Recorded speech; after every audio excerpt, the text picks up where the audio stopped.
Pues hasta aquí esa aclaración y ahora sí, estaba yo deseando que llegara este momento. ¿Qué tal, Juan Manuel Rodríguez? ¿Qué tal estás? Hola, Rosana, muy buenos días. Director presentador de Al Primer Palo. Eso es. Al primer palo, sí, que estaba yo pensando en otra cosa. El primer palo. El primer palo, sí. ¿Qué tal, has dormido bien? ¿Has podido descansar poco? No se puede decir que no de un palo al agua, ¿eh? No, valga el chiste fácil, porque vamos, hace un momento estaba es hablando que estábamos con hablando antes, de la toponimia, la nueva toponimia. Estábamos hablando antes de los Pirineos, que es una de las cosas Pero sorprendentes. han cambiado los Pirineos. Están quitado las montañas. Están cambiando el nombre. El nombre. ¿Qué me dices? Se están creando comisiones en todas partes para borrar, bueno, cambiar el nombre de las calles, cambiar el nombre de los picos más importantes, en este caso los Pirineos. Director y presentador del Primer Palo. Sí. Bueno, que ha dormido poco porque acaba muy tarde de trabajar, y claro, madrugar, madrugar les Pepe cuesta. exagera un montón. Yo vengo de Guadarrama, no hace tanto calor. Es verdad. Un microclima que no tiene nada que ver. No, bueno,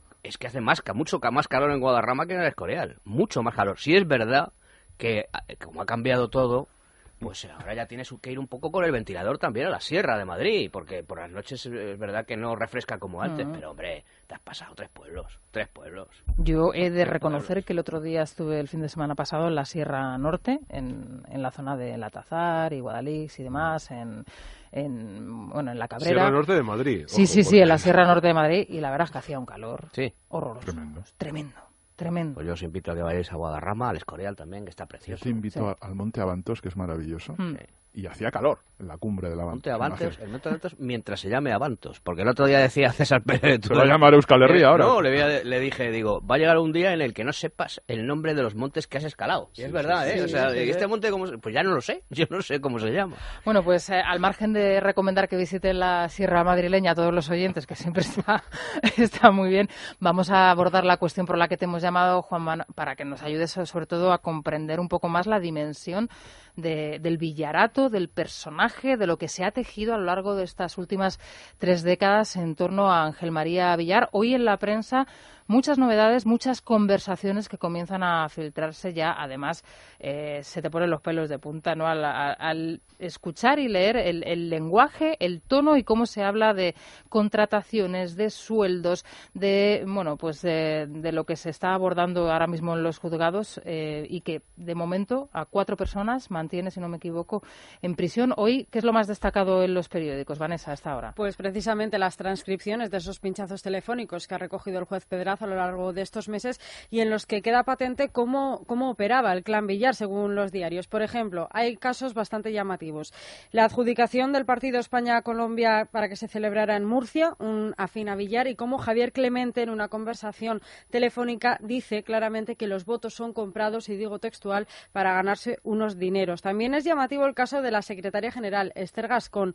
Villar la despide con una indemnización de 300.000 euros para después volverla a contratar por el mismo sueldo que tenía, que son algo más de 200.000 euros. Cuando ella se queja y dice que Padrón no va a permitir esta operación, Gorka Villar le dice: Padrón es historia, en 15 días ya no está. Y precisamente el diario El Mundo titula con un textual de Gorka a su padre: te tendrás que gastar 10 o 15 millones más. Y esto denota pues cómo padre e hijo operaban mano a mano para llevarse ellos. Sistema clientelar que existía en la Federación, absolutamente para asegurarse el poder durante estos 30 años, ¿no? Bueno, lo primero, cuando detienen a Villar, el otro día salta la noticia, esto ya se sabía. Esto se rumoreaba. Esto ya olía, ¿no? Esto ya olía. Bueno, ¿desde cuándo hay sospechas y dudas de la gestión de Villar al frente de la Federación Española?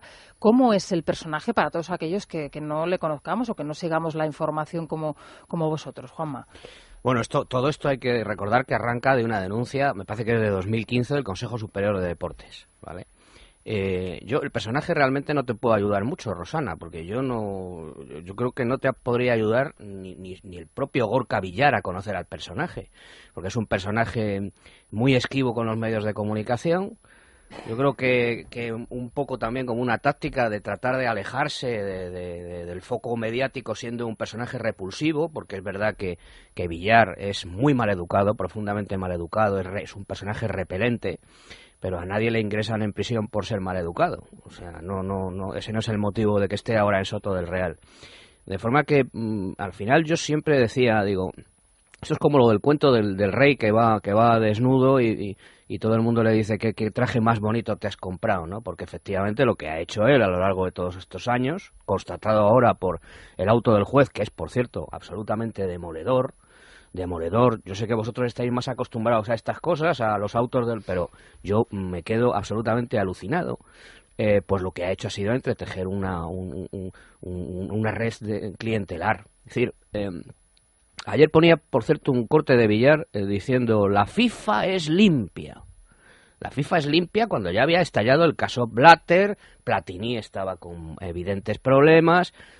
La FIFA es limpia, los medios de comunicación... Sí, era su paraguas. Recuerda cómo Lisabeski intentó abrirle un expediente y rápidamente vino el representante de la FIFA aquí diciendo que ni le tocaran, que el fútbol español podía ser penalizado por ese tipo. Lo que a mí me sigue sorprendiendo, yo decía, bueno, en este mapa de la corrupción que estamos sufriendo todos, falta la gran foto de la corrupción en el deporte. ¿Por qué el deporte va a ser ajeno a la corrupción política, económica, financiera? Pues no lo era.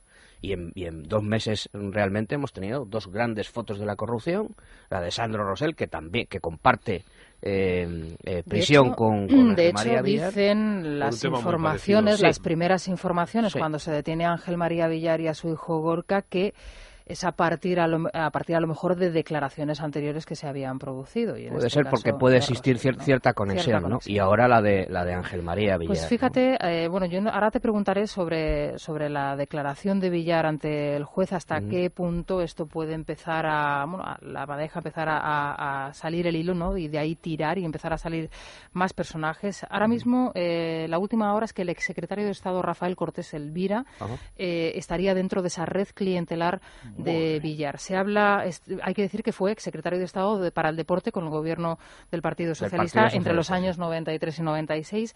Cobró 1,5 millones de euros de forma supuestamente irregular, según el auto judicial que ha publicado la Audiencia Nacional, que ha emitido el juez Santiago Pedraz. Estamos hablando ya de un cargo político, ¿no?, de Rafael Cortés Elvira, secretario de Estado para el Deporte. A mí, cuando ya se explota el tema, quiero decir que el periodismo, en este caso deportivo, no te voy a decir que haya sido connivente, pero sí es verdad que ha mirado hacia otro lado, ¿no? Ha soportado al personaje, que es un personaje profundamente insoportable. Era un personaje profundamente insoportable. Pero cuando estalla toda esta historia, a mí me dicen que en esas conversaciones grabadas desde hace 3 meses, que eso iba a ser la bomba, que iba a ser una bomba de neutrones. Y bueno, ahora me dices lo de Rafael Cortés Elvira. Yo ya no me sorprende nada, pero realmente Rafael Cortés Elvira pasaba por ser un secretario de Estado para el deporte modélico, ejemplar, que modernizó nuestro deporte. Pues yo tengo la impresión de que van a seguir surgiendo personajes. Esto tiene muchas ramificaciones, porque tiene la parte política, lo estamos viendo ahora, y por supuesto la parte deportiva. Hoy, por ejemplo, a las 12:30, si no me equivoco, se va a desarrollar esa reunión en donde se tiene que pactar el calendario del sorteo de la primera división y de la segunda, ¿no? Pero es que a nivel me imagino que institucional, lógicamente se tendrá que tomar una determinación sobre Ángel María Villar, tendrá que dejar de ser presidente de la Federación, ¿no? Y a nivel internacional también, ¿no? Al final, esto responde a un patrón que es idéntico en todos los casos. Es decir, hombre, se puede estar 30 años en un cargo y ser honrado, ¿vale? Bueno, sobre eso hay muchas dudas, ¿eh? Ayer, por ejemplo, en la tertulia, algún contertulio exponía las dudas sobre esto que acabas de decir tú, que una persona que lleva 30 años ostentando un cargo es imposible que sea recto en su comportamiento. Pero el problema no es solamente el tiempo que se lleva, es decir, la permanencia en un cargo puede generar esas dinámicas, pero el problema fundamental en relación con la Federación y la elección de presidentes, no solamente de la Federación Nacional, sino de las federaciones autonómicas y regionales, es la cooptación. Es decir, es un cuerpo cerrado al que compras a base de los favores que están saliendo en las grabaciones y de los cuales todos éramos conscientes, porque claro, Villar lleva 3 décadas, ¿no? Pero el presidente de la Federación Andaluza de Fútbol, Eduardo Herrera, antiguo concejal socialista, lleva otros tantos. Y si va repasando, y dice, ¿cómo es posible que haya esa inmovilidad? Porque es un cuerpo que se van cooptando y se van reeligiendo entre ellos y se van renovando a través de favores. Y esos favores se compran a través de hoy sale alguna de las grabaciones que publicamos en El Mundo al respecto y se van eligiendo. Por tanto, La permanencia, la limitación de mandatos es aconsejable, mentira, pero el problema grave no es solo eso, sino el sistema de elección dentro de la federación. Esto genera pues un régimen absolutamente de corrupción que da los frutos podridos que estamos viendo. Además, la FIFA, como es el procede el mismo sistema, ha sido utilizado por Villar como un paraguas. Cada vez que ha tenido un problema, rápidamente venía el de la FIFA y dice, ojo, que esto, como no está sometido al Estado de Derecho, tenemos nuestra propia normativa, esto puede tener unas consecuencias para el fútbol español que yo no sé si ustedes están dispuestos a pagarlas. Claro, todo el político de turno da un paso atrás y dice, bueno, silbando y para otro lado. Y luego los órganos de supervisores, y a mí me preocupa que pueda entrar en esa línea Cortés Elvira, es que se pueda producir una cierta connivencia, que lo hemos visto en casos de la corrupción de otras instituciones y otros organismos. Los órganos supervisores no ejercen su labor. ¿Por qué no ejercen su labor? En el caso de Cortés Elvira, así como en la etapa posterior de Cardenal y luego también el Consejo han actuado en otra dirección, puede haber permitido que este estado de cosas se haya prorrogado junto a otra circunstancia, también no menor, que como la selección española iba bien, todo el mundo estaba pendiente de que el balón entrara, los triunfos, etcétera, etcétera. Pero yo siempre recuerdo, oye, que con Porta no había tales triunfos y el sistema era el mismo. Pues has tocado un par de temas fundamentales, ¿no? Ellos siempre apelan al mundo del fútbol, decía Villar, ¿no?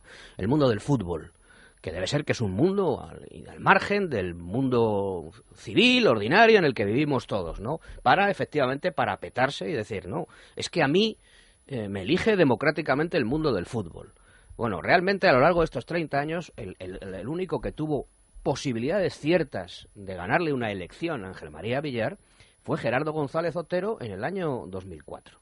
Y ya la noche anterior se sabía que Ángel Villar iba a ganar esas elecciones. ¿Por qué? Porque efectivamente hay un sistema clientelar en el que, y de las conversaciones que se están viendo ahora y se están escuchando ahora, se deriva, se produce chantaje, se producen coacciones. Chantajes a pesar de, más allá de la competencia de la persona, porque hay una conversación en concreto de, tú no te preocupes de si esta persona o no está hecha para... Además, Rosana, pues y todos lo sabemos, el dedo de Villar es el que te manda al cielo o al infierno.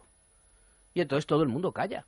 Todo el mundo calla y al final otorga y se produce un sistema endogámico en el que cada uno lo que trata es defender su propio trasero. Y anoche decía, y es otro punto que tocas tú que me parece interesante, que lo que me parece sorprendente es porque tú puedes ser un delincuente, tú puedes robar a manos llenas, pero si nuestros ordenadores tienen antivirus, ¿por qué fallan los sistemas de control? ¿Por qué nos tenemos que enterar de repente de que durante X tiempo, no sé si todos los años de su presidencia, se ha producido un sistema que estaba destinado a que un grupo de personas se llevara el dinero público y privado? ¿Por qué? Bueno, pues efectivamente, si ahí está Rafael Cortés Elvira, si empiezan a surgir políticos, no es solo ya el hecho de que hayamos disfrutado de unos tiempos de bonanza en el fútbol español y de que todos estemos muy contentos, sino de que hay más gente luego, que ha mirado hacia otro lado. Efectivamente, y luego hay otra vertiente que cuando se dice, no, es que Ángel María Villar, él no se ha enriquecido. A mí me recuerda, por ejemplo, cuando hay algunos políticos que dicen, Manuel Chávez no se ha enriquecido, fulanito de tal no se ha enriquecido. Pero vamos a ver, ¿quién era el comisionista con el que había que hablar para, digamos, tener esos partidos? Con el hijo. Es decir, es un familismo amoral. Es decir, aquí lo vemos desde el hermano de Juan Guerra. Oye, Alfonso Guerra no se enriquecía, pero el hermano sí. Y como decía aquel alcalde de Barbate, oye, no es lo mismo que te llame fulanito de tal que te llame el hermano del vicepresidente del gobierno. Es decir, no es lo mismo que te llame fulanito de tal que te llame el hijo del presidente de la federación. Entonces, ese escándalo dice, no, Ángel María Villar no se ha enriquecido. Oye, pero es que estamos viendo que el hijo, por ser quien era el que ha recibido unas comisiones y, digamos, organizaba esos partidos a costa de la selección que se la llevaba a jugar a donde... ¿El hijo era una persona o es una persona conocida dentro del mundo del deporte, del fútbol? El hijo que, Gorka. Físicamente, es verdad que algunos dicen que el hijo parece el padre, porque Gorka es que está... Muy machacado, muy envejecido, debe ser que... Ha invertido tanto tiempo en trabajar que ha envejecido rápidamente. El hijo ya estaba marcado desde hace un par de años, significadamente. Hay quien ahora quiere tratar de salvar a Ángel María Villar diciendo, es que su error fue nombrar a su hijo. Bueno, chico, pues no sé, realmente no sé. Ayer hablábamos por la noche con Esteban Urriztieta. Y efectivamente, lo que retrataba, del que habíais sacado en el diario El Mundo, era que no era el padre, pero el padre le decían, tienes que organizar un partido con Colombia. Un partido que además, todos decíamos, un partido con Colombia. Qué raro, ahora. Verano. Yo lo llevo repitiendo esto los últimos 15 años. Y de repente, un partido, bueno, a nadie le extraña esto, un partido. Y no era el padre, pero el padre organizaba el partido y Esteban me decía anoche, y a continuación pasaba el comisionista, que era el hijo del padre. Bueno, y se recibe llamada en la selección, partido con Colombia, el mundo del deporte, el seleccionador nacional, ya no te voy a preguntar por los jugadores, pero bueno, los seleccionadores nacionales, ahí nadie decía, bueno, ¿y esto a cuento de qué? ¿Y esto por qué lo tenemos que hacer? Bueno, si lo decide el presidente de la federación, Rosana, poco puedes tú decir ahí, ¿no? Bueno, la imagen del mundo del deporte, porque bueno, sí, aquí, español en este momento, lógicamente, bueno, pues está por los suelos, ¿no? Me imagino que habrá gente que tendrá algo que decir al respecto. Ahora estamos pendientes de que a este señor deje de ser el máximo representante del fútbol español. ¿Qué es lo que va a pasar a partir de ahora? Eso es lo que te quería decir. Villar no va a dimitir, no va con el perfil del personaje. Con el perfil del personaje iría, como Scarface, tratar de dirigir a la federación desde la cárcel. O sea, entonces, ¿qué va a suceder a partir de ahora? Como no va a dimitir, pues el Consejo Superior de Deportes tratará de inhabilitarle. Sí, de hecho el responsable del Consejo anunció, creo, ayer mismo anunció que ha pedido un informe a los servicios jurídicos para ver cómo se puede proceder a la inhabilitación del presidente. Pero claro, ¿se les puede aplicar un 155 a estos? Porque si es una red clientelar que están todos... No soy abogado del Estado al respecto, pero si eso era bastante evidente ayer cuando no se había decretado la prisión incondicional sin fianza tanto a Villar como a su hijo, yo creo que va de suyo. Evidentemente él no va a dimitir, pero hay que tomar una decisión para inhabilitarlo y que no siga al frente del fútbol español. Para contar algo de los métodos del caballero Villar en ejercicio, y estoy hablando de la década 2000, él, cuando se inventaron en la política lo del ministro de no sé qué, no sé cuántos y deporte, que eso es una moda pues reciente, patética, porque luego no tiene ninguna atribución para meterle una auditoría como corresponde. El señor Villar le mandaba, al señor ministro o a la señora ministra otra cosa es que una tele de 6.000 pavos. Y esto venía siendo así de oficio. Quiero recordar que Rajoy tenía una tele enorme en su despacho y que también administró el deporte en un tiempo. Hasta que llegó una ministra que, por cierto, era de Zapatero.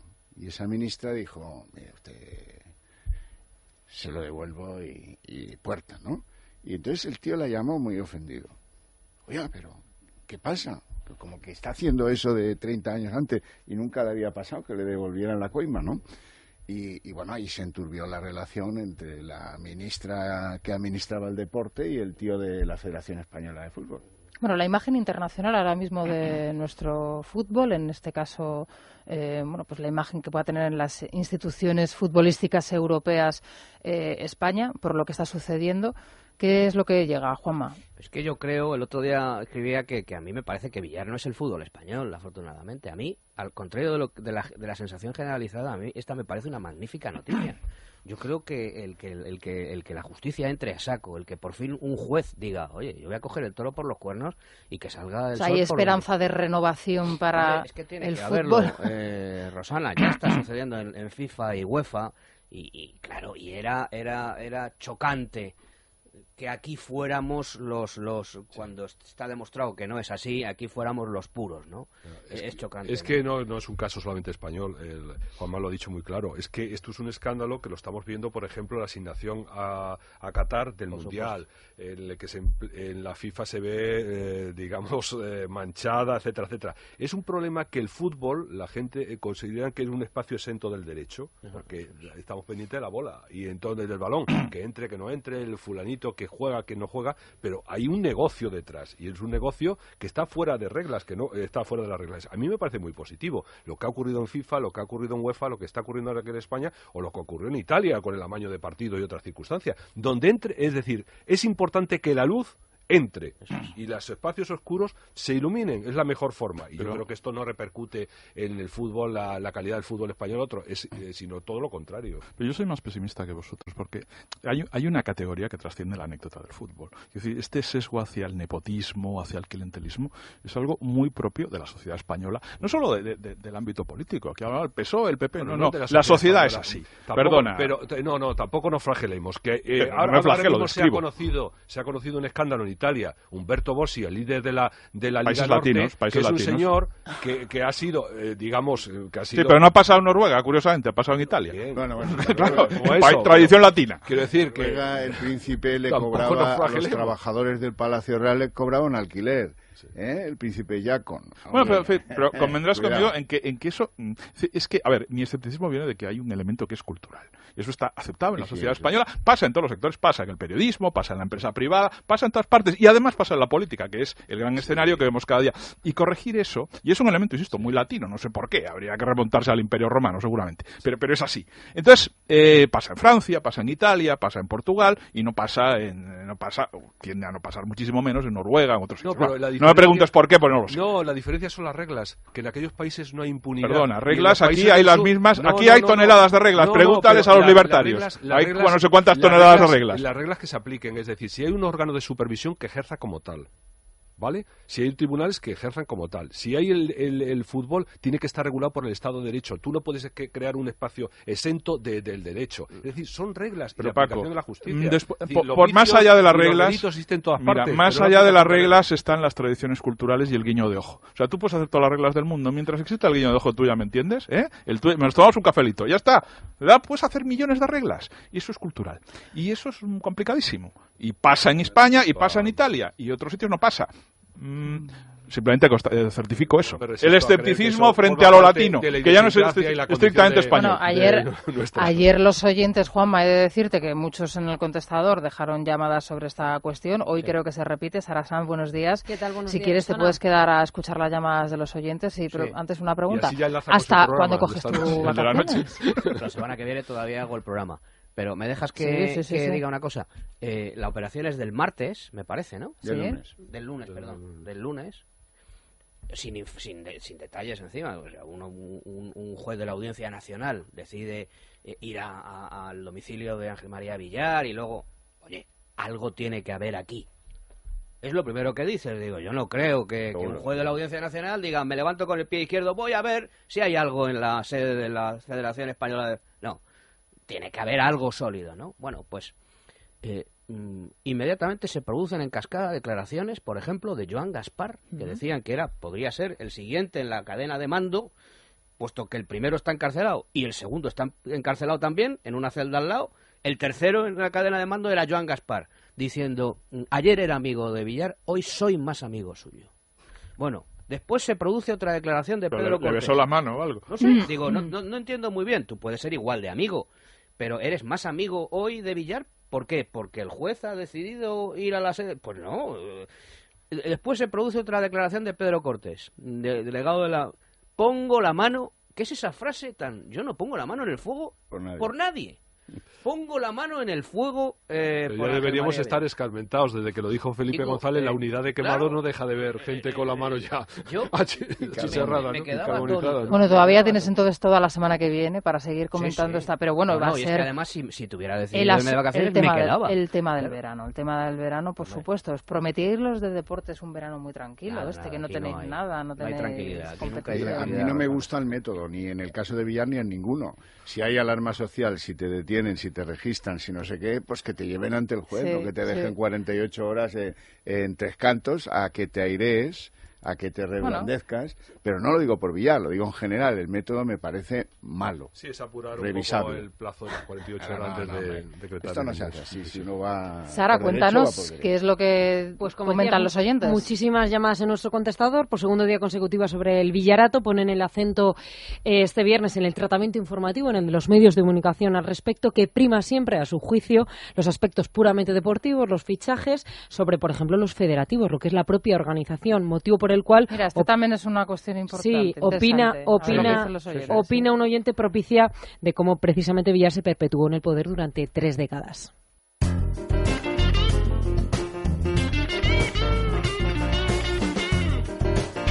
Es la mañana. Es radio. Bueno, pues más conversaciones que se están conociendo entre Ángel María Villar y su hijo Gorka. Me han sobrado más de 5.200.000 euros. Puedes disponer de él para lo que se te ponga en los huevos, ya que es un uso discrecional. Es alguno de los textuales que se destacan en esas conversaciones que se están filtrando. Casi lo que sobra es la palabra discrecional, ¿no? En el entorno del resto de la frase. Sí. Bueno, la verdad es que... Y tienes tu razón, es que el padre parece el hijo, ¿eh? Y el hijo parece el padre. Sí. En las imágenes. Me hablaban mucho de Gorka, pero estaba en un segundo plano. Sí. Pues mira, con Gorka. No era un personaje público, y el otro día cuando le vi, digo... ¿Pero qué edad tiene Gorka? La que aparenta. No sé si yo no lo he visto. Entre 40 y 50. Yo tengo un amigo que dice, ojalá cumplan los que aparentas. Pues yo le deseo a Gorka Villar también lo mismo, porque parece un hombre de 60 años. Está muy avejentado. Debe ser, como decías tú ahora, de todo lo que ha trabajado, ¿no? Sara, cuéntanos, los oyentes. Aparte de la corrupción, en este caso de la Federación Española de Fútbol, también hablan, por supuesto, de ese viaje de Mariano Rajoy a Lérida. Encuentran, además, nuestros oyentes, Rosana, en una de las grandes maestras de la vida espiritual de la Iglesia, un parecido razonable con Mariano Rajoy, que ayer en Lérida solo buscaba empatizar, decía, en este caso, con los catalanes.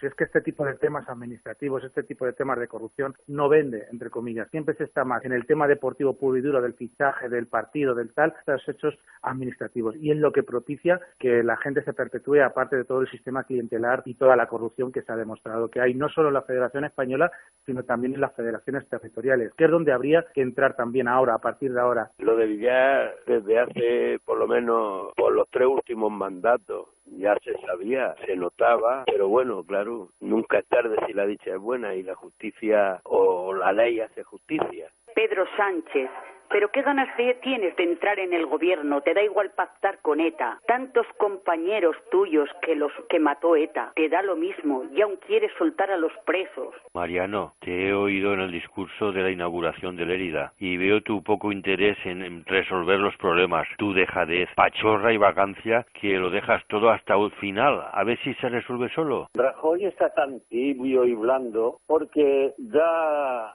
la imagen, la impresión de que quiere conmover a los separatistas. A veces me recuerda a Santa Teresa con lo de sufro pero no sufro. Bueno, pues comparan a Rajoy con Santa Teresa de Jesús, este último oyente. Algunos también le recordaban el libro de las fundaciones. A Carmena por eso de empatizar, ¿no?, con el delincuente, ¿no? Empatizar con, en fin, con algunas declaraciones de los oyentes. Te vamos a seguir escuchando, Juanma, así que esta cuestión la verdad es que está súper interesante y bueno, veremos a ver qué es lo que sucede en las próximas horas.